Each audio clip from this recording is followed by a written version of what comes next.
महाश्वेता देवींचं नाव माहीत नाही असे फार कमी माणसं असतील बंगालीमधल्या अत्यंत विख्यात अशा लेखिका.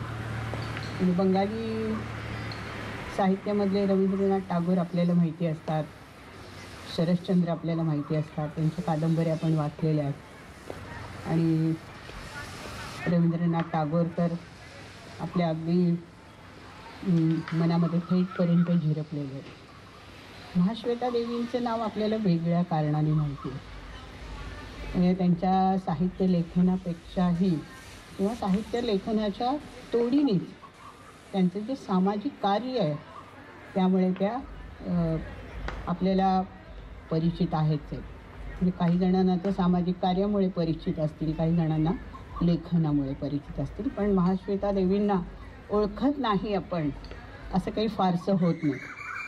सुदैवाने मला महाश्वेता देवींचा एक दोनदा सहवास लाभला आणि दोनदा मी त्यांच्याबरोबर होते आणि त्यामुळे त्यांना जराशी जवळून पाहण्याची संधी मिळाली. महाश्वेता देवींचं व्यक्तिमत्व, त्या व्यक्तिमत्वामधल्या अनेक बाजू या काही त्यांचं सर्वार्थाने, कारण त्यांच्याबरोबर काम करणारी जी माणसं आहेत त्याच्यात फळीतले काही आपण नव्हतो, म्हणजे मी नव्हते. त्यामुळे त्या सगळ्या बाजू वाचून माहिती करून घ्याव्या लागल्या किंवा त्या सगळ्या बाजू वाचनामधून जाणून घेता आल्या. त्या महाश्वेता देवींचं लेखन अफाट आहे. म्हणजे इतक्या वेगळ्या वेगळ्या प्रकारचं साहित्य त्यांनी लिहिलं आहे, पण मूलतः त्यांचा पिंड जर आपण बघितला तर तो कथाकाराचा आहे. या कथेमध्ये त्यांच्या साहित्य सर्जनाला अधिक वाव मिळाला आहे असं म्हणता येईल. म्हणजे 1000 चौरशीर माँ हे चित्रपटामुळे आपल्याला सगळ्यांना माहिती आहे, किंवा रुदालीसारखा चित्रपट त्यांच्या दीर्घ कथेवर आलेला आहे. कथालेखन हा त्यांच्या प्रतिभेचा एक अत्यंत सौंदर्यशाली उन्मेष आहे असं आपल्याला म्हणता येईल. तर महाश्वेता देवींच्या या कथेवर बोलण्याच्या आधी महाश्वेता देवींच्या कथा ह्या थोड्या वेगळ्या धाटणीच्या आहेत. म्हणजे ज्याला आपण वास्तव, इतिहास आणि कल्पनाशीलता यांच्या संमिलनातून त्यांच्या कथेला एक नवी ऊर्जा मिळालेली आहे. तिचा आकलन करून घेण्याच्या आधी आपल्याला महाश्वेता देवींच्या या कथेमध्ये जी नवी ऊर्जा आहे तिचे प्रेरणास्रोत कुठले आहेत किंवा त्यांचा जगण्याशी, त्या महाश्वेता देवींच्या जगण्याशी याचा कसा काय संबंध आहे हे आपल्याला आपण आधी थोडंसं पाहून घेऊया. कारण की त्याशिवाय महाश्वेता देवींच्या कथेमध्ये जी एक नवी दृष्टी आपल्याला दिसून येते तिचं आपल्याला आकलन आपलं अपुरं राहील.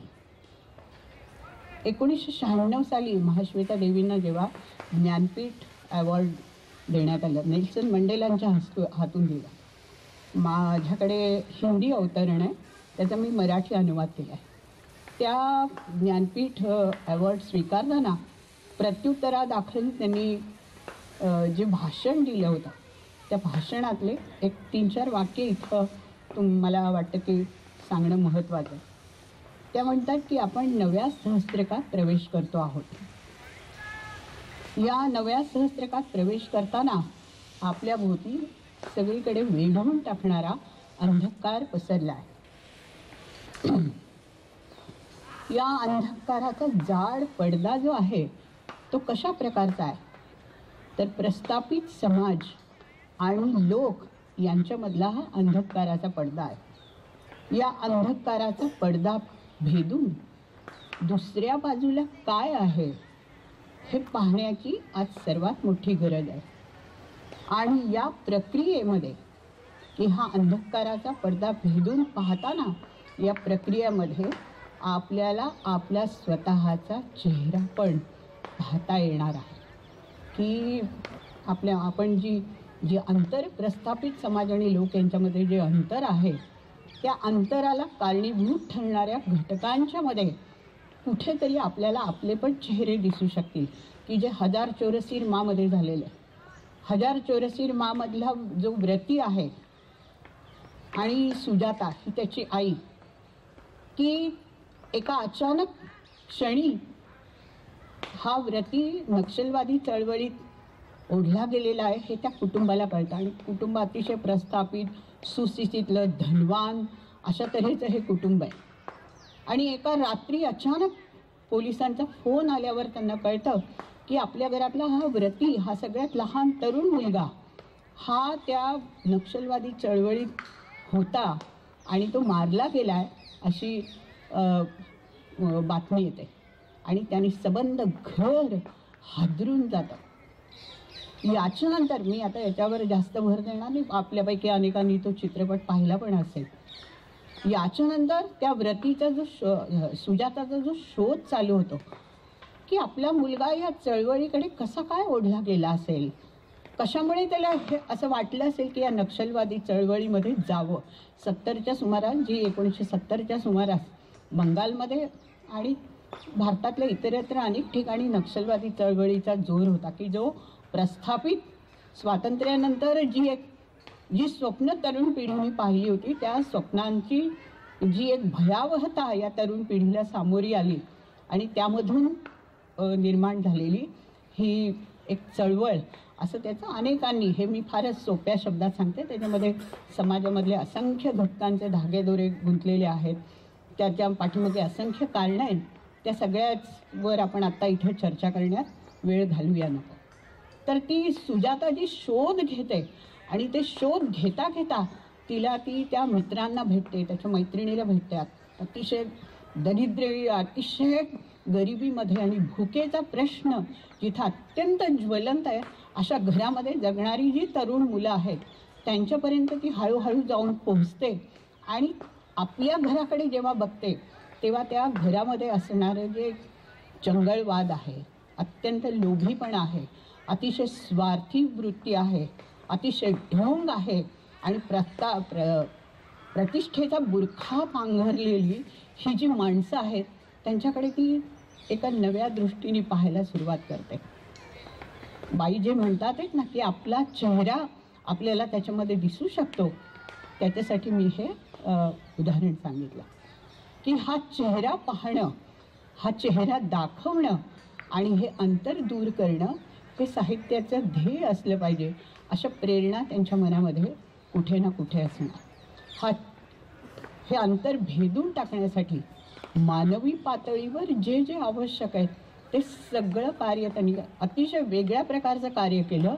आणि त्याच्याचबरोबर या आपल्या ह्या संघर्षाला, सतत झुंजण्याला एक बळ प्राप्त व्हावं, त्याला एक विधायकतेचं स्वरूप मिळावं आणि याच्यामध्ये आपल्याला जास्तीत जास्त या लोकांच्या बाजूने उभं राहता यावं, यासाठी बाईंनी आपलं सगळं आयुष्य, म्हणजे सुस्थितीतलं आयुष्य, सुस्थितीत त्यांचं लहानपण सुस्थितीतलं होतं, त्यांच्या जीवनचरित्रावर वगैरे मी आत्ता बोलणार नाही, पण त्यांनी विवाह केलं भट्टाचार्य नावाच्या ज्या व्यक्तीशी, त्या मूळच्या घटक या आडनावाच्या कुटुंबामधल्या, की जे कलकत्त्यामधलं अत्यंत ऋत्विक घटक आपल्याला सगळ्यांना माहीत असते, या कुटुंबामधल्या होत्या त्या, की काका आणि मामा हे सगळे शंख चौधरी, ऋत्विक घटक यासारख्या कुटुंबामधनं सुस्थितीतनं आलेल्या महाश्वेता देवींनी भट्टाचार्यांशी, साम्यवादी माणसाशी म्हणजे कम्युनिस्ट पार्टीमध्ये त्यांचं नाव होतं,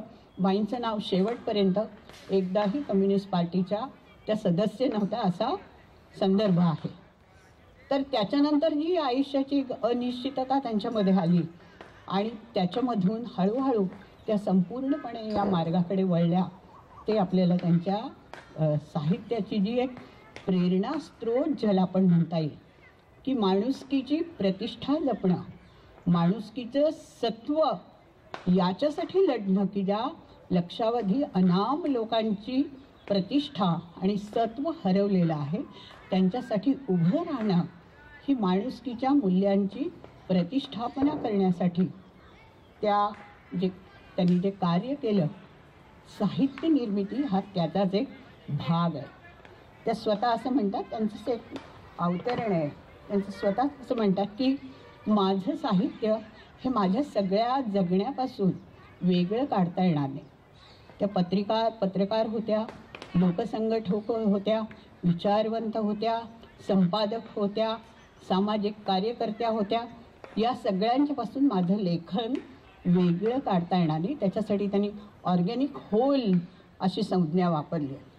माय writing and my other activities are part organic whole that can neither be fragmented nor compartmentalize. असं त्यांनी स्वतःच्याच लेखनाबद्दल म्हटलं आहे की माझं सामाजिक कार्य आणि माझं लेखन हे एकमेकांच्यापासून वेगळं काढता येणार नाही. इतकी एकात्मता त्यांच्या जगण्यामध्ये आणि त्यांच्या लेखनामध्ये होती. आणि ह्या एकात्मतेचे या एकात्मता ही कशी त्यांच्या लेखनामधून दिसते ते आपल्याला अनेक पातळ्यावर दिसते. त्यांच्या साहित्याचा की त्या ज्या माणसांच्यामध्ये वावरल्या, ज्या माणसांसाठी काम केलं, म्हणजे आज ज्याला झारखंड आपण म्हणतो त्या पुरुलियासारख्या पालामसारख्या भागामध्ये 1965 साली त्यांनी पदयात्रा काढली. अक्षरशः तिथला सगळा भाग त्यांनी पायाखाली तुडवला. असंख्य लोकांना भेटल्या, त्यांच्या अडचणी जाणून घेतल्या, त्यांच्याबरोबर राहिल्या, त्यांच्यात मिसळल्या, त्यांची भाषा शिकल्या आणि त्यांच्या समोरचे जे प्रश्न आहेत हे प्रश्न मांडण्यासाठी शासन व्यवस्थेशी, न्यायसंस्थेशी सतत त्या झगडत राहिल्या. त्यामुळे त्यांच्या लेखनाचे जे विषय आहेत त्या विषयांचा आवाका, त्याच्यामध्ये फार वैविध्य आहे असं म्हणता येणार नाही, पण त्याचा आवाका खूप मोठा आहे. आणि त्याच्यामध्ये आशय इतक्या विपुल प्रकारचा इतका मोठा आशय आलेला आहे की जणू काही तुकड्या तुकड्यांनी, कथेच्या संदर्भात बोलते, की जणू काही तुकड्या तुकड्यांनी जणू काही एखादं महाकाव्य रचावं अशा प्रकारची त्यांच्या कथांची संपूर्ण ही संपदा आहे असं आपल्याला म्हणता येईल. या कथांच्या मध्ये जी माणसं दिसतात ही माणसं समाजामधल्या उतरंडीमधली, तळागाळामधल्या अगदी शेवटच्या पायरीवरची माणसं आहेत. त्याच्यामध्ये विमुक्त आणि भटक्या समाजामधले लोक आहेत, त्याच्यामध्ये कष्टकरी आहेत, इमारतीमध्ये मजूर म्हणून काम करणारी माणसं आहेत, निरनिराळ्या पिकांच्या ठिकाणी कापणी करणारी माणसं आहेत, ग्रामीण माणसं आहेत, संथाळ, शबर, ओझा, मुंडा यासारख्या अनेक आदिवासी जाती जमाती आहेत. आणि या मेंढपाळ आहेत, अगदी रुदालीसारख्या, म्हणजे ज्या मोलानी रडायला ठेवलेल्या असतात. तुकारामांनी पण आपल्याकडे उल्लेख आहे की मोले घातले रडाया, नाही असू नाही माया. तर ज्या अनेक समाजामध्ये राजस्थान आणि गुजरातच्या अनेक भागामध्ये आपल्याला दिसून येते की म्हणजे मोलानी रडायला बोलवलेल्या बायका, की ज्याच्यावर त्या माणसाच्या मरण्याची प्रतिष्ठा ठरते, अशा बायका सुद्धा त्यांच्या कथेमध्ये आलेल्या आहेत. रुदाली ही कथा त्याच्यावरच आहे. तर अशासारखे असंख्य माणसं, म्हणजे परिघा बाहेर ढकललेला, समाजाच्या तळाशी असलेला, किंबहुना समाजाने आत्तापर्यंत ज्यांची कधीही दखल घेतली नव्हती अशी माणसं ही त्यांच्या कथांच्या मध्ये त्यांचे अनुभव त्याच्यामध्ये आलेले आहेत. आणि म्हणून ते असं म्हणतात की ही सगळी अनडिस्कवर्ड हा जो भाग आहे की अस्पर्शित, असंलक्षित असा जो भाग आहे हा जगण्याचा भारतीय समाजाचा, तो माझ्या कथांचा मूळ अनुभवाचं केंद्र आहे असं म्हणतात. तर हे सगळं यासाठी त्यांनी ज्या परिषदा स्थापन केल्या की म्हणजे अगदी स्वीपर्स असोसिएशन ज्याला म्हणता येईल की बेहरामपूर स्वीपर्स असोसिएशन किंवा शबर ओझा समिती यासारख्या असंख्य समित्यांच्यावर काम केलं. आणि हे काम करत असताना जे जगणं त्यांनी जवळून पाहिलं, जे अनुभव त्यांनी घेतले, त्याच्यामध्ये कल्पनाशीलता, पण वास्तवावरची त्यांची पकड कधीही ढिली होत नाही. वास्तवाची पकड, त्यांची वास्तवावरची पकड, इतिहासाची जाण आणि कल्पनाशीलता या तिन्हीचं अतिशय अनोखं असं रसायन त्यांच्या कथांच्या मधून झालं. 1956 पासून बाईंनी कथा निर्मितीला आरंभ केला. त्यांची पहिली कादंबरी झाशीची राणी. झाशीच्या राणीची पहिल्यांदा 400 पानं बाईंनी लिहिली होती. नवऱ्याला नोकरी नव्हती त्यावेळेस, मुलगा 6 वर्षाचा होता, स्वतःलाही कुठलीही उपजीविकेचं स्वतःजवळ साधन नव्हतं. आणि असं असताना सुद्धा बाईंनी आपण पहिली लिहिलेली 400 पानं फाडून टाकली. की ते त्यांना समाधानकारक वाटेनात, की या विषयाला न्याय देईल असं हे लेखन नाही, हे त्यांना आतून जाणवत होतं. आणि शेवटी म्हणून त्या आपल्या मुलाला नवऱ्याकडे सोपवून त्या झाशीला गेल्या. तिथं राहिल्या. त्या संपूर्ण भागामधल्या की झाशीची राणी जिथं जिथं गेली होती त्यांनी इतिहासाची अधिकृत साधनं तपासली असतीलच, पण त्याहीपेक्षा त्यांचा सगळ्यात मोठा भर होता तो ओरल ट्रॅडिशनवर भर देण्याची प्रेरणा त्यांच्यामध्ये अधिक होती. की जे मौखिक साहित्य असतं, एखाद्या व्यक्तिविषयीचं, एखाद्या नायकाविषयीचं, एखाद्या घटनेविषयीचं जे मौखिक साहित्य आहे ते त्यांनी गोळा केलं. झाशीच्या राणीवरचं निरनिराळ्या दंतकथा, पोवाडे, गाणी, लोकगीतं आणि त्याच्यावर आधारित झाशीच्या राणीचं नवचरित्र त्यांनी म्हणजे कादंबरी लिहिली. त्याच्यावर चरित्र नाही म्हणत, कादंबरी लिहिली. हे करण्यापाठीमागे एक विशिष्ट दृष्टिकोन होता. त्या राजवृत्त आणि लोक आपल्या म्हणजे कथेविषयी लिहिताना त्या राजवृत्त आणि लोकवृत्त असे दोन शब्द वापरतात. त्यांचं म्हणणं असं आहे की राजवृत्त हे नेहमी सत्ता केंद्रीय असतं आणि सत्तेला जे अनुकूल आहे, सत्तेला जे उपयुक्त आहे, सत्तेची जे तरफदारी करेल अशा तऱ्हेच्या लेखनाला त्याच्यामध्ये केंद्रस्थान मिळालेलं असतं. आणि लोकवृत्तामध्ये या सत्तेने चिरडून टाकलेले, दाबून टाकलेले जे निरनिराळे आवाज असतात ते या लोकवृत्तामध्ये आलेले असतात. आणि त्यामुळे लोकवृत्तामध्ये या राजवृत्ताने जे काही नाकारलंय ते या लोकवृत्ताच्या आधारे त्याच्यामधला आवाज आपण अधिक मुळापासून ऐकला पाहिजे. या वृत्तीमधून त्या लोकवृत्ताकडे वळला.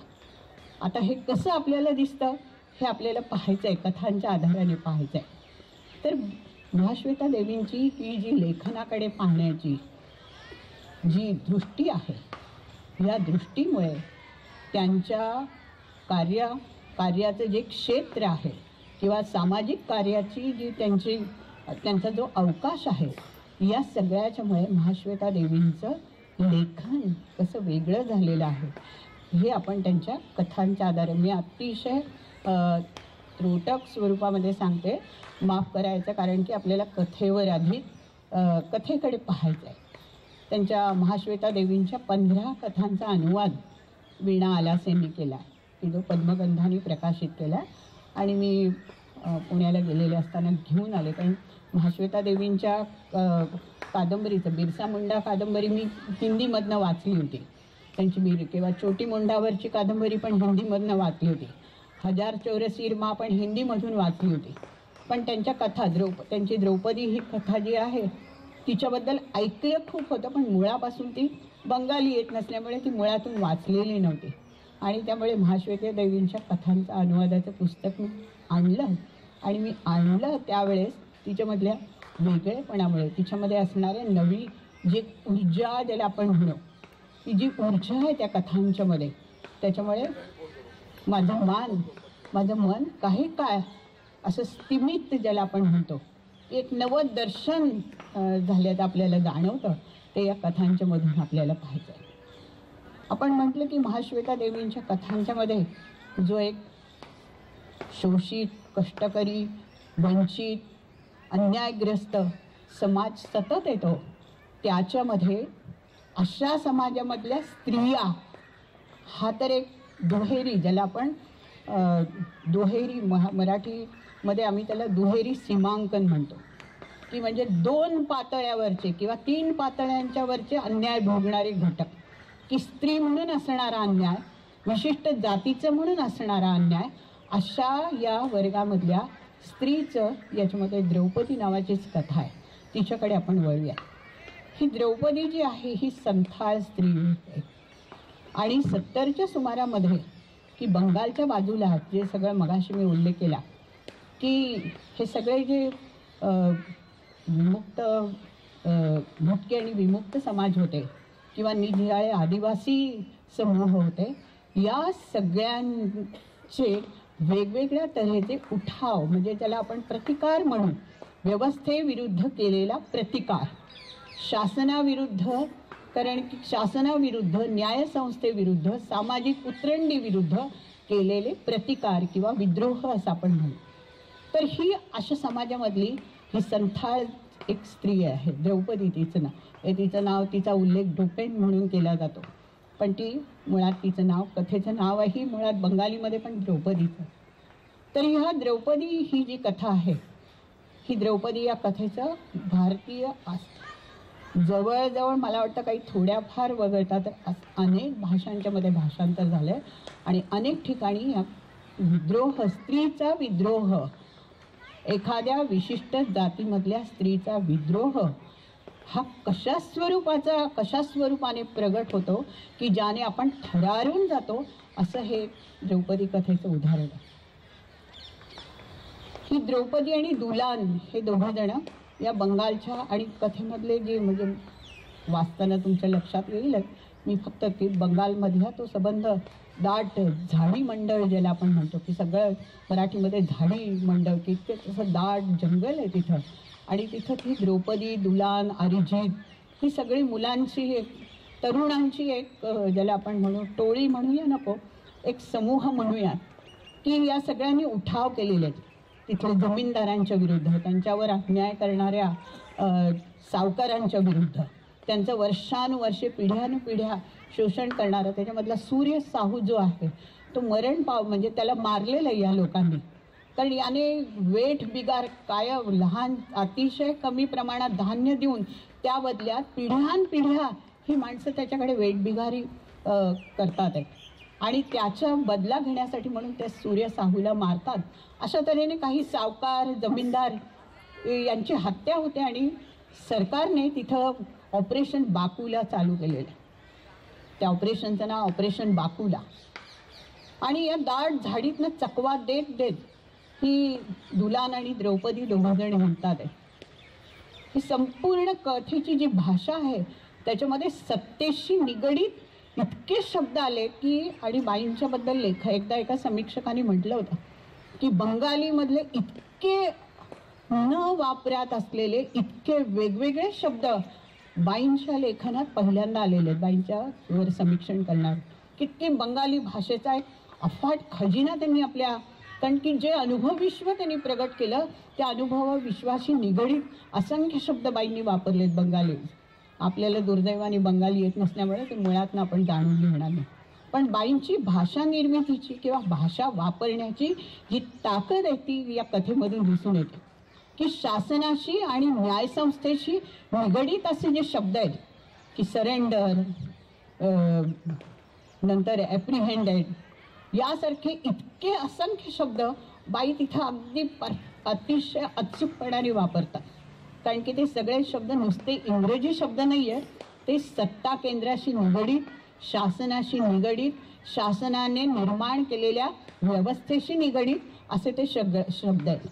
आणि त्याला चकमा देत ही द्रौपदी एकटी हिंडत असते की तिचा तो दुलान मारला गेलेला आहे, तिचा ती ज्याच्याबरोबर राहत असते नवरा म्हणूया, जो तो मारला गेलेला आहे. आणि ही त्या पोलिसांना चकमा देत, पोलिसांचा ससेमिरा लागलेला आहे आणि ती चकमा देत हिंडते द्रौपदी. ही चकमा देत हिंडत असताना त्यांच्यामधलीच कोणी दोघं तिघं जण बुधनाव आणि पितूर होतात आणि त्या द्रौपदीचा पत्ता कळतो पोलिसांना. पोलिसांच्याकडनं ती पकडली जाते आणि तिला जे अर्जुन सिंग जो सेनाप्रमुख आहे, ऑपरेशन बाकुलीचा सेनाप्रमुख आहे, तो पकडतो तिला. म्हणजे या पोलिसांच्याकडनं ती पकडली जाते आणि त्याच्यासमोर सादर केलेला. तो एकच वाक्य सांगतो की इसको तैयार कर दो अभी. आता त्या तैयार कर दो शब्दामध्ये इतका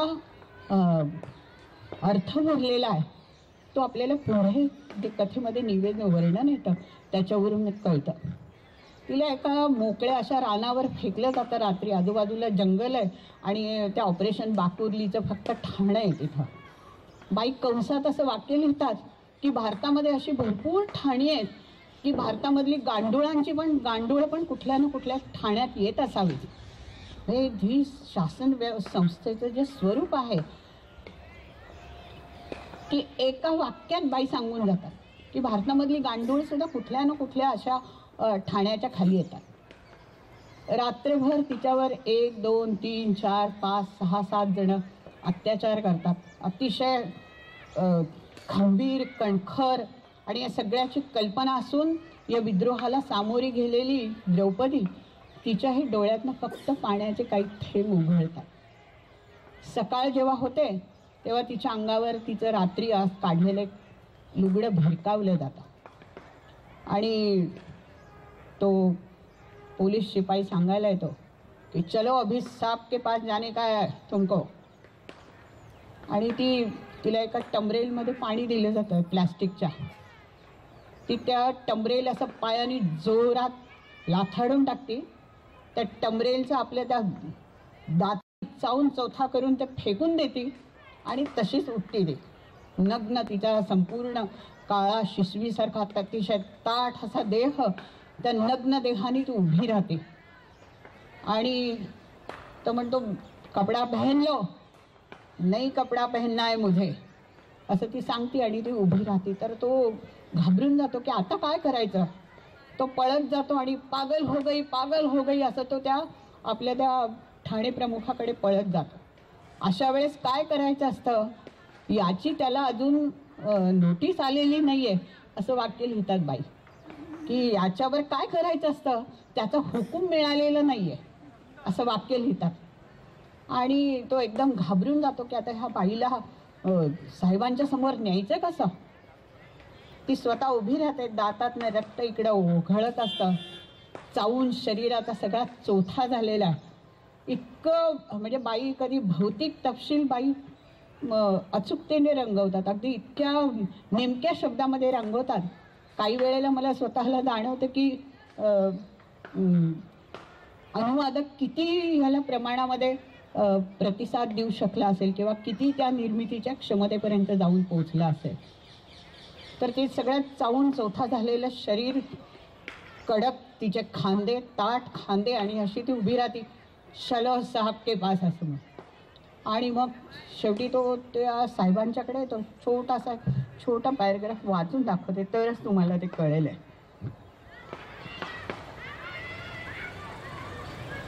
द्रौपदी त्याच्या पुढ्यात येऊन उभी राहिली. ती अर्जुन सिंगांच्याकडे ती म्हणते मी ती तशीच चालायला लागते, ती त्याला उत्तर पण देत नाही. द्रौपदी आणखी पुढे गेली, कमरेवर हात ठेवून उभी राहिली, हसली आणि म्हणाली तू इतके दिवस शोधत होता तीच द्रौपदी मेझेन तयार करून आणायला सांगितलं होतंस ना, मग बघ कसं तयार करून आणलंय ते. हिचं पातळ कुठे पातळ. संत्री म्हणाला नेसत नाही सर, फाडून टाकलं तिनं. द्रौपदीचं काळशार शरीर आणखी पुढे आलं. ती दुर्दम्य होऊन गेली, सेना प्रमुखाला खेटून उभी राहिली आणि विचित्र अगम्य आवाजात हसताना तिचं अख्खं शरीर थरथरत होतं. हाताने तडकलेल्या ओठातून रक्त गळत होतं. ती ते रक्त हाताच्या तळव्यानं पुसत होती. मग ती हळी देताना काढत असे असा भयंकर गगनभेदी आवाजात ओरडली पातळ कशाला रे. पातळाने काय होतं, नागडं करता येतं, पातळ कसं नेसवशील तू नामर्द. चहूकडे बघत तोंडात जमलेली रक्ताळलेली थुंकी पिचकारून द्रौपदीनं सेना प्रमुखाचा पांढरा शुभ्र भुसड रक्तानं रंगवून टाकला. थुंकायला हीच जागा योग्य वाटली तिला. थुंकत थुंकत म्हणाली अरे इथे कोणीतरी मर्द आहे का की ज्याची मला शरम वाटावी. पातळ नाही नेसू देणार मी. काय करशील तू, ले काउंटर कर, ले काउंटर कर. तर कथा इथे पुढच्या 2-3 वाक्यात संपते. ही संपूर्ण कथा की स्त्रीचं शरीर ही तिचं शरीराचं वेगळेपण, ही एक प्रकारे तिला अगतिकता वाटत असेल, पण तिची शक्ती, अंतर्गत शक्ती ज्याला आपण म्हणतो, की ज्याला आदिम शक्ती आपण म्हणतो, ती सुद्धा स्त्रीचं शरीर हेच आहे. प्रतिकाराचा, विद्रोहाचा इतका वेगळा, इतका निस्संग ज्याला आपण म्हणतो की नाही, असा निस्संग असा जो मार्ग या द्रौपदीने अवलंबलेला आहे तो अत्यंत वेगळा, आपल्याला अपरिचित अशा स्वरूपाचा आहे. आणि द्रौपदी हे नाव वाचल्यावर आपल्या मनात महाभारतातली द्रौपदी यावी अशी ही योजना बाईंनी करून ठेवली असावी. कारण त्या पण द्रौपदीचे वस्त्रहरण झालेलं, पण ती सत्ता केंद्रामध्ये द्रौपदी आहे. ती काय करते? ती कृष्णाचा धावा करते. महाभारतामध्ये कृष्णाने वस्त्र पुरवली हे मूळ महाभारतात नाही, फक्त ती कृष्णाचा धावा करते एवढा उल्लेख आहे. आणि त्याच्या पुढे एवढा उल्लेख येतो की दुःशासनाचे हात थकून गेले. मधला सगळा भाग हा पिढ्यानपिढ्याच्या लेखनामध्ये वर्षानुवर्षामध्ये तो कुठेतरी जोडला गेला असावा. ती सत्ता केंद्रामधली द्रौपदी आहे आणि ही तळामधली द्रौपदी. ती वस्त्रासाठी कृष्णाचा धावा करते. हिने आपली वस्त्र स्वतःच काढलेली आहेत, ती पुन्हा घातलीच नाही. आपलं नागवे पण हीच तिनं तिथं स्वतःची ताकद म्हणून वापरलंय आणि विद्रोहाचा हाच उद्गार तिने काढलेला आहे. त्या द्रौपदीने पण राजसभेला प्रश्न विचारले की मला पहिल्यांदा पणाला लावलं त्यामुळे मी दासी ठरते का माझं स्त्री म्हणून स्वतंत्र अस्तित्व आहे. सगळे भीष्म वगैरे सगळे धुरंधर बसलेले आहेत आणि त्या सगळ्यांच्या समोर ती हा प्रश्न विचारते. इथली द्रौपदी ही प्रश्न विचारते की इथं कोण मर्द आहे की ज्याच्यासाठी मी पातळ नेसावं. या दोन्ही द्रौपदींच्या मध्ये असणारी जी एक पुसट साम्याची धागा आहे तो तुमच्या मनामध्ये उभा करणं आणि त्या दोन्हीमध्ये असलेला जो विरोध आहे की एक उच्च पदावरची द्रौपदी आहे, उच्च पदस्थ द्रौपदी आहे, सत्ता केंद्रामधली शासनामधली द्रौपदी आहे आणि एक अत्यंत तळागाळामधली फाटक्या पातळीवरची फाटक्या स्तरावरची म्हणूया ही अशी ही द्रौपदी. ही बाईंनी संपूर्ण कथा कुठेही त्या द्रौपदीचा महाभारताचा कसलाही संदर्भ नाही, पण केवळ एक नामाचं साम्य याच्यामधून मिथकाची शक्ती केवढी मोठी असते आपल्याला लक्षात येतं की मिथकांचा वापर बाईंच्या कथेमध्ये अनेक वेळा झालेला आहे. की मिथकांच्या मध्ये मिथक ही सगळी आपल्या समूहाची निर्मिती आहे की समूहाचं मानस भाव ज्याला त्याच्यामध्ये अँडरसननी त्याच्यावर अभ्यास केला आहे, लेवी स्ट्राउसनी केला आहे, ह्यूमनी केला आहे, तो त्याच्याबद्दल आपण बोलूया नको. पण मिथकांची ताकद आता एक नवीन विचार पुढे आलेला आहे की भारतीय समाजामध्ये तरी मिथक ही मिथक म्हणून राहत नाही. आपल्या सततच्या जगण्याशी आपल्या संपूर्ण लेखन निर्मितीचा जर प्रवास बघितला तर प्रत्येक ठिकाणी मिथक आहेत आणि त्या मिथकांच्या मध्ये इतकी अर्थ प्रकटनाची की माणसाचे जे सत्ताशास्त्रीय प्रश्न आहेत, माणसाच्या जगण्या मरण्याचे जे प्रश्न आहेत हे प्रश्न उभे करण्याची ताकद त्यांच्यामध्ये. मिथक आपल्याला काही सांगत असतात पण त्याचबरोबर काही लपवून पण ठेवत असतात, काही झाकूनही ठेवत असतात. या दोन्हीची जी अंतर्गत प्रक्रिया आहे त्याच्यामधून मिथकाची अर्थघटनाची प्रक्रिया कशी निर्माण होते. मराठीमध्ये तर अशा प्रकारचं म्हणजे वनारस यांची शामिनी नावाची कादंबरी जरी वाचली तरी त्याच्यामध्ये शूर्पणखेचं व्यक्तिरेख दर्शन त्यांनी संपूर्ण की दक्षिणेकडची संस्कृती आणि आर्यांनी तिच्यावर केलेलं आक्रमण या नव्या दृष्टिकोनामधून ती कादंबरी उलगडली आहे. ती आपण बाजूला ठेवूयात विषयांतर. तर बाईंनी मिथकाचा वापर करून आपल्याला आपलं अर्थघटन कसं केलेलं आहे ते कुंती व निषाद नावाच्या कथेमधून पण पाहायला मिळतं. की ह्या दोन कथा पंचकन्या आणि त्या जवळजवळ एका जोडीनेच म्हणजे एकाच कथेची दोन बाजू असाव्यात अशा कथा आहेत त्या, त्याच्यामध्ये किंचित सलगता आहे त्या कथांच्या ह्याच्यामध्ये. तर कुंती आणि व निषाद नावाची कथा जी आहे ती याच्यावर आधारित आहे. म्हणजे शल्यपर्वानंतर जो उपसंहाराचा भाग येतो महाभारताचा त्याच्यामधल्या एका छोट्या कथानकावर आधारित आहे. आपल्या सगळ्यांना माहिती आहे की युद्धाचे परिणाम भयंकर भीषण झाले, ते आपण पुढच्या कथेच्या वेळेस सांगूयात. आणि युधिष्ठिराने 15 वर्ष म्हणजे युधिष्ठिराचं राज्य सुरू असताना 15 वर्षानंतर धृतराष्ट्राने गांधारीने ठरवलं की आपण वनात जायचं. आता कुंतीही त्यांच्याबरोबर तयार झाली कारण कुंतीच्या मनामध्ये सतत टोचणी आहे आणि तिला असं वाटते की माझ्या हातून फार मोठं पाप घडलेलं आहे.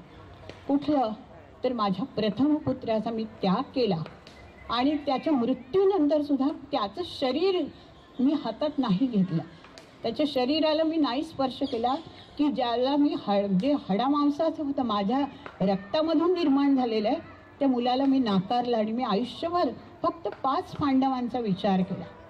याचा मी आणि अगदी तर्पण करण्याच्या वेळेस ती सांगते की अजून एकाचं तर्पण करायचं असं. तर हा सगळा भाग त्याच्या पाठीमागे आहे. कथेची जी सुरुवात आहे ती कथेची सुरुवात कुंती, गांधारी आणि धृतराष्ट्र वनात आले इथून होते. हा सगळा भाग आपल्या मनात आहे त्याच्या आधीचा. कथा ही नेहमी आता त्याच्यावर काही आपण बोलायला नको, आपण सगळे सुविद्य आणि सुज्ञ आहात की कथा ही नेहमी कथेला जे जीवन दर्शन घडवायचं आहे नेमका त्याच्यावर प्रकाश झोत टाकत असते. ती आजूबाजूला खूप तपशिलाकडे फारशी वळत नाही. बाई पण त्यांना जे दाखवायचं आहे त्याच्याकडे बरोबर त्यावर लक्ष केंद्रित करतात. कथेची सुरुवातच कुंती आपली सकाळची सगळी आन्ही काटून दुपारी ती वनामध्ये जात असते असं दाखवलं की दुपारी वनामध्ये जाणं, गळलेली पानं गोळा करणं, कारण ते खाऊनच ते तिघजण जगतायत. फक्त ते मृत्यूसाठीच निघालेले आहेत की आता वनामध्ये आपल्याला निरोप घ्यायचा आणि आपलं आयुष्य संपवायचं आहे. ती कुंती रोज युधिष्ठिर आणि गांधारी कुटीतच बसत असतात आणि कुंती रोज त्या आजूबाजूच्या जंगलामध्ये निघत असते.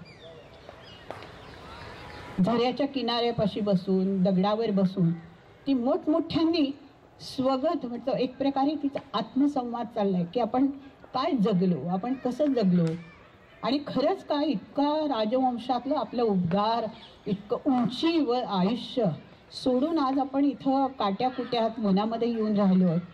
आपल्या आयुष्याचं सगळं परीक्षण ज्याला आपण म्हणू, आत्मसंवादामधून आपलं आत्मपरीक्षण आणि आत्मशोधाची प्रक्रिया सुरू आहे कुंतीची. आणि ती मोठ्याने बोलते कारण इथं ऐकणारं कोणीच नाही आहे. तिच्या हळूहळू लक्षात येतं की आजूबाजूला जाता येता तिला काही निषादी स्त्रिया भेटत असतात, पण तिच्या लेखी त्यांचं अस्तित्वच नाही आहे. ती त्यांच्याकडे कधी बघून हसायचा प्रयत्न करत नाही, कारण की अजूनही त्या वनात आलेली असली तरी मी राजमाता आहे, मी राजघराण्यातली एक अत्यंत महत्त्वाची व्यक्ती आहे, ही भावना अजून सोडून गेलेली नाही. ही त्या निषादी स्त्रियांच्या अस्तित्वाची दखल पण घेत नाही. बाई तिथं की प्रस्थापित व्यवस्थेचा दृष्टिकोन कसा असतो ते इतकं सूक्ष्मपणाने सारखं सूचित करतात. ती बघत असते त्या रोज निषादी स्त्रिया येत असतात, लाकूड गोळा करतात, डोक्यावर मोळी ठेवतात आणि हसत गाणी म्हणत जात असतात. पण त्यातल्यामधल्या एका स्त्रीची कुंतीवर सतत नजर असते. त्यांचं वर्णन केले की तिने कशा त्या काळ्या सावळ्या टणक्क अतिशय हाडापेराने मजबूत आणि कष्टकरी स्त्रियांचं बांधा जसा असतो तशा त्या सगळ्या स्त्रिया आहेत. कुंतीच्या लेखी त्यांचं अस्तित्व ती एकदा झाडं पानं वेली यांच्याकडे बघावं तसं त्यांच्याकडे बघते आणि ती परत स्वतःच्या त्या आत्मसंवादामध्ये मग्न झालेली असते. तिच्या मनातले जे सगळे जे आत्मसंवाद आहे त्याच्यामध्ये सतत फक्त तिच्या मनामध्ये की आपण काय केलं, युद्ध कसं झालं आणि त्याचबरोबर आपण आपल्या मुलावर कसा अन्याय केला.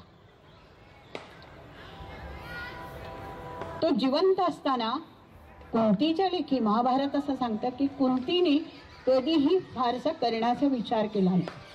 आपले 5 पांडव त्यांचं राज्य टिकणं, त्यासाठी त्यांना वेळोवेळी प्रवृत्त करणं, त्यांना निरनिराळ्या संकटामधून वाचवणं, हे तिच्या लेखी तिचं आयुष्य राजवंशी जगणं असं त्याला शब्द वापरलाय. बाई त्याच्यासाठी हा शब्द भरतात. आणि शेवटी एक दिवस असं होतं की रानात आता संध्याकाळची वेळ होत आली आणि सगळे पशु पक्षी भराभर उडताना दिसायला लागतात. हरणं जोरजोरात निघालेली आहेत आणि तेवढ्यात त्या निषादी स्त्रियांचा तो त्या 5-6 जणींचा जो एक त्या 5-6 जणी मिळून तिला रोज दिसत असतात त्यातली एक स्त्री तिच्याकडे रोखून बघते आणि थांबते आणि ती विचारते की आज नाही तुम्ही काही बोललात? तर कुंतीला आश्चर्य वाटतं की ती म्हणते की तुला कशी काय भाषा येते आमची? ती म्हणते का माझं राजधानीच्या नगरीजवळून आमचं नेहमी जाणं वळणं व्हायचं, त्यामुळे मला तुमची भाषा येते. मग तू इतके दिवस बोलली नाही. ती निषादी म्हणते की पण बोलण्याची वेळ आज आली. आज आज बोलणं आवश्यक आहे, आज बोलायलाच पाहिजे. आणि मग त्या कुंती आणि निषादीचा जो संवाद आहे तो खरं म्हणजे वेळ किती राहिला वाचून दाखवण्यासारखा आहे, पण वेळेची कमतरता असेल तर आपण वाचूया नको. तर त्या दोघींचे जे संवाद आहेत कुंती आणि निषादी म्हटलं, तर त्याच्यामध्ये ती म्हणते की तुम्ही ज्या ज्या पापाची कबुली दिली, मी तुमचं बोलणं रोज ऐकत होते, तुम्ही ज्या ज्या पापाची कबुली दिली तेवढीच पापं तुमच्या हातून झाली आहेत. ती म्हणते मी आणि पाप? तर निषादी तिचा उल्लेख तू असा करते, म्हणजे तू काहीच पाप केलं नाहीस. तेव्हा परत कुंतीला राग येतो, कारण अजून मनातला पूर्ण अहम गळून गेलेला नाही वनामध्ये राहून सुद्धा. ती म्हणते हो, तुझा उल्लेख आता इथं तूच करायला पाहिजे. याचं कारण तुझ्या अवतीभोवती सैन्य नाही आहे, राज्य नाही आहे, तुझी पराक्रमी मुलं नाही आहे, त्यामुळे आता तुझा उल्लेख तूच केला पाहिजे. म्हणजे माणसाला कोणत्या बाह्य गोष्टीमुळे किंमत मिळत असते ते इतकं बाईंच्या लेखनामध्ये ज्या सजेशन्स आहेत त्यांना जो अर्थ तुम्हाला प्रतीक करून द्यायचा आहे, ज्या अर्थाची वलय तुमच्या मनामध्ये निर्माण करायची किंवा जो अर्थघटन तुमच्या मनामध्ये निर्माण करायचं आहे, त्याच्यासाठी इतकी सजेशन्स त्यांच्या एकेका लहान लहान वाक्यामध्ये आहेत. तेवढंच ती म्हणते की आता तर तुझ्या भोवती कोणीच नाही आहे, त्यामुळे तू म्हणायला काहीच हरकत नाही. ती म्हणते माझ्या हातून याच्या व्यतिरिक्त पाप नाही, आठवून पहा. तर ती म्हणते नाही, खरंच माझ्या हातनं कुठलंही पाप झालेलं नाही आहे. वारणावतला गेली होतीस कधी? वारणावतची घटना आपल्या सगळ्यांना माहिती आहे, महाभारतामधली. कुंतीला त्याचा पूर्ण विसर पडलेला. हो, गेले होते काही वर्षापूर्वी. तिथं काय झालं ते विसरलीस तू? माझ्या मुलांचं मला संरक्षण करायचं होतं, त्यासाठी आम्ही त्याच्यातनं फार भक्तीने निष्ठून आलो, असं कुंती उत्तर देते. म्हणजे या अर्थाचं मूळ संवाद वाचायला पाहिजे ते. तर ती म्हणते त्याच्यामध्ये कोण मेलं की तुला वाचण्याचं, स्वतःचं संरक्षण करण्याचा पूर्ण अधिकार होता, पण त्या बदल्यात कुणाचा तरी बळी द्यायचा अधिकार तुला कुणी दिला होता? हा राजधर्म आहे? अशी निषादी तिला प्रश्न विचारते. कारण आपल्याला सगळ्यांना माहिती आहे की जेव्हा तिथून भुयारी मार्गाने निघून जायचं ठरतं तेव्हा ब्राह्मण भोजन घालते कुंती आणि युधिष्ठिर. अनेक ब्राह्मण स्त्रिया, ब्राह्मण कुटुंब जेवायला येतात, त्यांना जे काही उपहार द्यायचे असतात ते दिले जातात आणि ते परत जातात. ही निषादी स्त्री तिचं येणं जाणं त्या राजधानीच्या त्या रस्त्यावर, त्या राजधानीपासून जवळ असणाऱ्या त्या वारणावतच्या जवळून ती नेहमी जा ये करत असते. आणि त्या दिवशी म्हणजे हा योजनेचा भाग असावा की तिलाही अन्न देण्यासाठी बोलवण्यात आलेलं असावं. तिला अतिरिक्त मद्य पाजण्यात येतं आणि ती अतिशय विश्वासाने, की ती अतिशय मद्यपान केले म्हणून अतिशय विश्वासाने त्या घरात तिला झोपण्यासही सांगितलेलं असावं. आणि ती झोपते आणि ती 5 मुलं, कारण की बरोबर 5 मुलं आणि 5 मुलं आणि 1 स्त्री अशी त्यांची ती, हे बघून हा सगळा भाग योजनापूर्वक केलेला असावा. महाभारतकारांनी त्याच्याबद्दल काही फार स्पष्टपणाने लिहिलेलं नाही की योजनापूर्वक केलं होतं का ती आपाप आली, याच्याबद्दल फार स्पष्टता नाही आहे महाभारतामध्ये. तर ती जळून मरतात. लोकांना असं वाटतं की कुंती आणि तिचे 5 पांडव मेले. तर एकदम कुंती चपापते आणि ती म्हणते तू ती शक्यच नाही आहे निषादी असणं. ती म्हणते की नाही, मी ती असणं शक्यच नाही आहे, मी तिची ज्येष्ठ सून आहे आणि ह्या बाकीच्या माझ्याबरोबर ज्या असतात ना त्या उरलेल्या भावांच्या बायका आहेत. पण जर ती मुलं गेलेली असतील तर तू विधवा असायला पाहिजे होती. ती म्हणते आमच्याकडे अशी प्रथा नाही, आम्ही निसर्गचक्र माणसं मानणारी माणसं आहोत. हे सगळे नियम तुमच्या राजवंशाचे, कारण की तुमच्या सत्तेला आणि संपत्तीला वारस, अधिकाधिक वारस निर्माण करणं नको असतं. आणि आमच्याकडे आम्ही निसर्गाच्या संवादी जगतो. जीवनचक्र सदैव चालू राहणार आहे. जीवनचक्र सदैव साधू असलं पाहिजे, त्याला सामोरं जाणं हा आमचा धर्म आहे. बाई किती दोन म्हणजे शासन व्यवस्था, सत्ता केंद्र, प्रस्थापित प्रस्थापितांची मूल्य आणि तळागाळातल्या माणसांची मूल्य यांचा जो मूल्य संघर्ष बाईंनी तिथं जो उभा केला आहे, तो त्यांच्या दृष्टीने पाहिलेला संघर्ष आहे. तो जणू काही महाभारतामध्ये रिक्त ठेवलेल्या जागा बाईंनी स्वतःच्या कल्पनाशक्तीने, स्वतःच्या नव्या दृष्टीने भरून काढलेल्या आहेत. कुणी याला पोस्ट महाभारत पण म्हणू शकेल, किंवा कुणी याला बाईंनी रिकाम्या ठेवलेल्या जागा स्वतःच्या नव्या अर्थघटनाच्या दृष्टीने भरून काढायलाही म्हणू शकेल. हा जो मूल्यांचा संघर्ष आहे, तर त्याच्यामध्ये आपल्याला माहिती आहे की आदिवासी किंवा कुठलाही तळागाळातला फाटका माणूस हा माणूस आहे. या माणसाचं माणूस असणं ही जगण्याची सर्वोच्च मूल्यात्मकता आहे. आणि आदिवासी समाज किंवा निषादी आपल्याला सगळ्यांना माहीत असेल तर असं अभ्यासकांनी सांगितलं. आमच्याकडे साळुंक्यांचं महाभारतावरचं जे पुस्तक आहे त्याच्यात माझ्या वाचनात आलं की सारे गम प ध्वनी मधून मी जो आहे, जो उच्च लागतो, तो या निषादी लोकांच्या संगीतामधून उचलण्यात आलेला आहे, असं त्यांचं मत आहे. म्हणजे अनेक अभ्यासकांनी असं मत आणले. मी वाचलं साळुंक्यांचं मत. तर अशी ज्यांच्याजवळ प्रगल्भ संस्कृती आहे, ज्यांच्याजवळ स्वतःच्या संस्कृतीची काही मूल्य आहेत, अशा माणसांना आपण आपल्या प्रस्थापित व्यवस्थेने कायम कसं जगण्यापासून दूर ठेवलं. हे महाभारतापासून ते आजच्या आधुनिक काळापर्यंत इकडं बाई आपलं सतत लक्ष वेधतात. कुठेही बाईंनी भाष्य स्वतःचं त्यांच्यामधला लेखक समोर येतच नाही. अतिशय मोजकी पात्र म्हणजे कुंती आणि निषादी, याच्यामध्ये धृतराष्ट्राचे संवाद नाहीत, गांधारीचे संवाद नाहीत. सगळं कथेचं केंद्र जे आहे ते कुंतीवर आहे आणि कुंतीकडून ते हळूहळू निषादीकडे सरकत होतं. या संपूर्ण कथेचं केंद्र जे वळत जातं, या वळण्यामधून हा संस्कृतीमधली जी मूल्यांची जी तफावत आहे, ती तफावत बाई आपल्यासमोर अधोरेखित करतात. पंचकन्या कथा पण अशाच प्रकारची याच काळावर आधारलेली. कथेची सुरुवातच मुळे युद्धाच्या अत्यंत भीषण परिणामाने. आपल्याला माहीत असेल की महाभारतामध्ये व्यासांच्या दृष्टीमधून गांधारीला झालेलं युद्ध दर्शन नावाचं एक प्रकरण आहे, भाग आहे छोटासा. गांधारीला काहीच दिसत नव्हतं. युद्ध करून परत आले आणि सगळ्या पांडवांना गांधारीच्या शापाची अत्यंत भीती वाटत होती आणि त्याच्यामुळे गांधारीच्या समोर जायला कोणी तयार होईना. मग कृष्ण पहिल्यांदा हळूहळू त्याने समजावून सांगितलं वगैरे. तो सगळा भाग मूळ महाभारतामध्ये तुम्हाला माहीत असेल, वाचला असेल.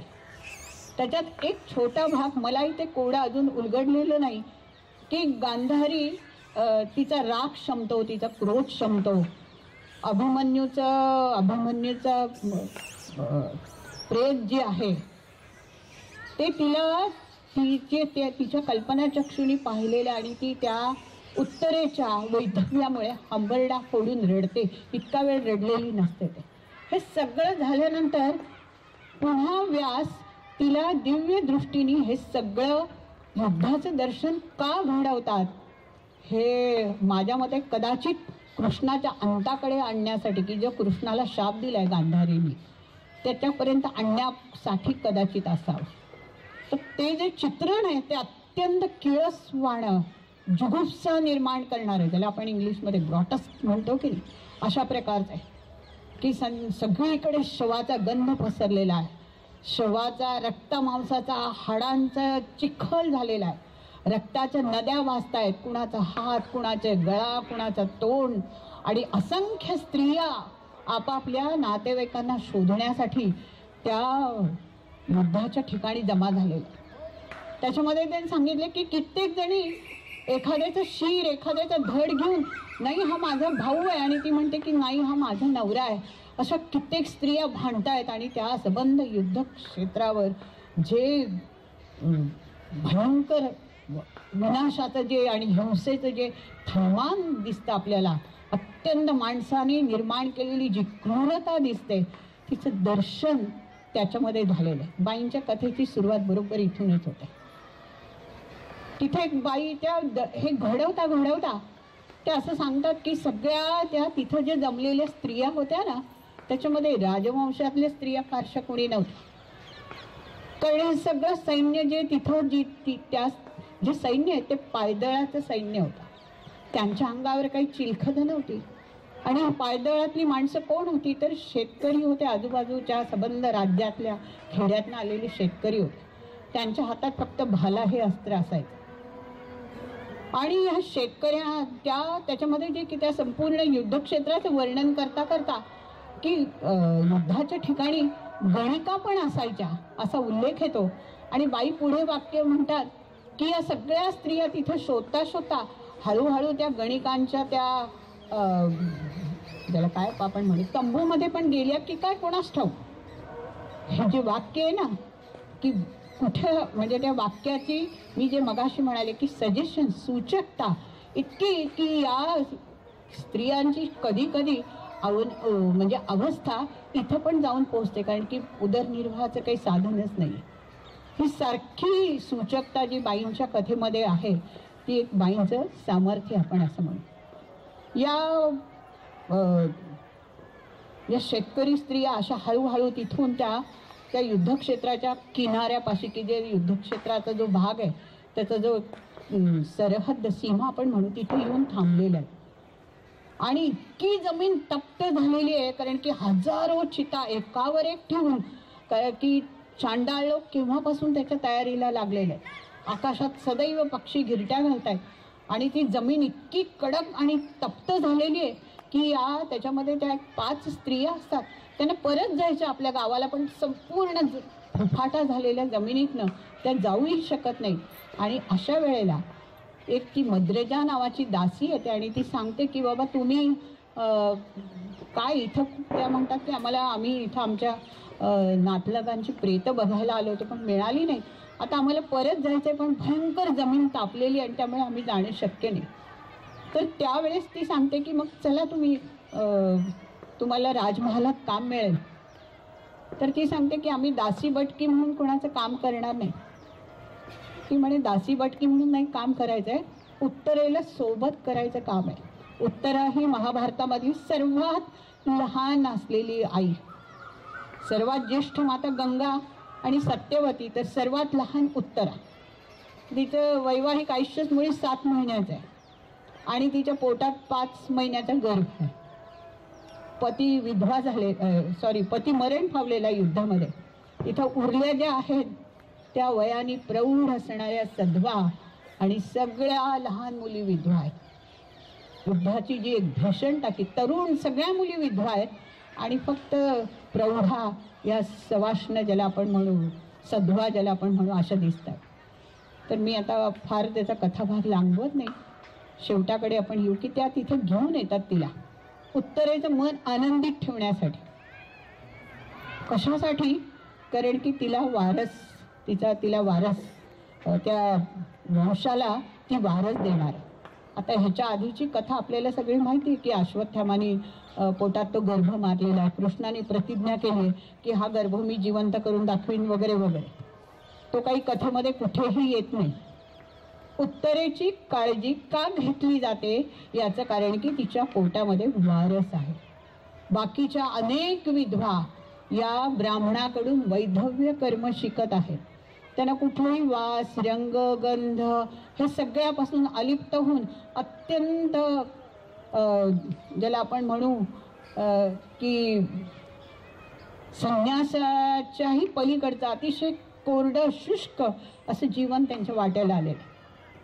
तर ही उत्तरा हळूहळू या पंचकन्यांच्या सहवासात खुलत जाते. त्याही तरुण मुली आहेत. एकीचं नाव वितस्ता, एकीचं नाव गोमती, एकीचं नाव गोधन, एकीचं नाव यमुना आणि एकीचं नाव विपाशा. ही सगळी नद्यांच्या वरनं त्यांची नावं आहे. कथेमध्ये जो संबंध सदैव कुंती आणि सुभद्रेचं पात्र कथेमध्ये थोडं केंद्रस्थानी येतं, कारण सुभद्रा तिची सासू आहे, अभिमन्यूची आई आहे ती, आणि ती आपल्या या सुनेला जीवापाड जपायचा प्रयत्न करते. मग त्या सगळ्या पंचकन्यांचं जगणं कसं आहे, निसर्गाशी नातं कसं आहे त्यांचं त्याही विधवा त्यांना विचारण्यात येतं की तुम्ही पण विधवा आहात आणि मग तुमचं आयुष्य कसं आहे. त्यामुळे त्या सांगतात की आम्हाला शेतावर जायचं आहे, आम्हाला शेतात काम करायचं आहे, कारण की या संबंध युद्धाने इतका संहार झाला की सगळं नाहीसं झालं आहे, आम्हाला परत जायचं आहे. कथेचा शेवटचा भाग मी सगळं मधलं गायते वेळ होत आली म्हणून कथेच्या शेवटच्या भागात असं होतं की या महायुद्धानंतर प्रचंड पाऊस पडतो आणि ह्या पाऊस पडल्यानंतर सगळी जमीन थंडगार होते आणि त्या सांगतात की आम्ही आता निघतो, आमच्या गावाकडे परत जातो. त्यावेळेस जे संवाद आहे की या पंचकन्यांचे उत्तरेचे आणि सुभद्राचे, तेही मी तुम्हाला मगाशी सांगितलं तसं राजवंश, शासन, प्रस्थापित संस्कृती आणि निसर्ग संवादी संस्कृती यांच्या मूल्यामधल्या तफावतींच्यावर आपले लक्ष केंद्रित करतात. त्या सांगतात की ती म्हणते की तुम्ही विधवा, तुम्हालाही आता असंच जगावं लागेल. तर त्या सांगतात नाही, आम्ही जाऊन लग्न करू, आमच्याकडे पद्धत आहे की दिराशी, पण दिरही जर मेलेला असेल तर आमच्या गावातली काही मोठी माणसं आमचं ज्यांच्याशी लग्न लावून देतील त्यांच्याशी लग्न करू, आम्हाला मुळंबाळं होतील. आम्ही आमच्याकडे अशी रडत आणि कुढत बसण्याची पद्धत नाही. आम्ही निसर्गाच्या चक्राला सदैव साथ देतो आणि निसर्गाबरोबर जगायचा प्रयत्न करतो. जन्ममृत्यूचं चक्र तर सतत फिरणार आहे, पण म्हणून आम्ही त्याला आमच्यामध्ये अडकवून ठेवत नाही. आम्ही त्याच्याशी संवादी अशा अर्थात येते सगळं संवाद आहे. आणि हे संवादही पंचकन्या परत आपण ज्यांना पंचकन्या म्हटलंय त्याचं स्मरण करून देते आपल्याला. पंचकन्या स्मरे नित्यमध्ये आपण ज्यांना आपण मान दिलेला आहे त्यांची मूल्य आणि या पंचकन्यांची मूल्य याच्यामध्ये असणारी तफावत बाई आपल्या मनामध्ये सूचित करतात. कथा एवढंच सांगते आणि तिथं कथा संपते. आता कथेचे संवाद वाचून दाखवले तर फार वेळ लागेल, म्हणून मी इथं थांबते. बाईंचं लिखाणांच्यावर जी काही चर्चा झाली आहे किंवा तर आपण असं म्हणू शकूया नको की ते अत्यंत सर्वश्रेष्ठ, सर्वोत्तम, निर्दोष आहे असं नाही, की वर्गाच्या दृष्टिकोनामधून सदैव आहे रे आणि नाही रे असे जे समाजामध्ये वर्ग आहे, या वर्गामधून पाहिल्यामुळे एखादा माणूस त्याची सगळी मनामधली अवस्था, त्याची सामाजिक अवस्था तुम्हाला सर्वस्वी पाहता येतीलच असं नाही. ही मर्यादा पडते. एखादा माणूस हा एका वर्गातला आहे रे वर्गातला आहे किंवा नाही रे वर्गातला आहे, अशा दृष्टिकोनामधून माणसाकडे पाहण्याच्या दृष्टीला मर्यादा येते. ही मर्यादा त्यांच्याही लेखनात आपल्याला जाणवते. जास्त सूक्ष्मपणाने पाहिलं तर ही मर्यादा त्यांनीही ओलांडलेली असं आपल्याला म्हणता येणार नाही. पण तरी सुद्धा जणू काही नव्या पुराण प्रतिमा निर्माण करण्याचं जे सामर्थ्य बाईंच्या मध्ये आहे आणि संपूर्ण समाजाची चिकित्सा करण्याचं, तिचं विश्लेषण करण्याची आणि एका या अंधकाराचा पडदा घालून दुसऱ्या वर्गाकडे आत्मीयतेने आणि जवळून आतून पाहण्याची एक संधी ते आपल्याला देतात. त्यांचं लेखन हे त्यांच्या कार्याशी कमिटेड असल्यासारखं आहे किंवा कमिटेडच आहे असं आपण म्हणूयात. आणि या संपूर्ण लेखनाचा गौरव बाईंचा अनेक पातळीवर झालेला आपल्याला माहिती आहे. तर बाईंच्या लेखनाने दिलेली ही अंतर्दृष्टी ही माझ्या मते सर्वात मोलाची अशी आपल्यासाठी गोष्ट आहे. धन्यवाद.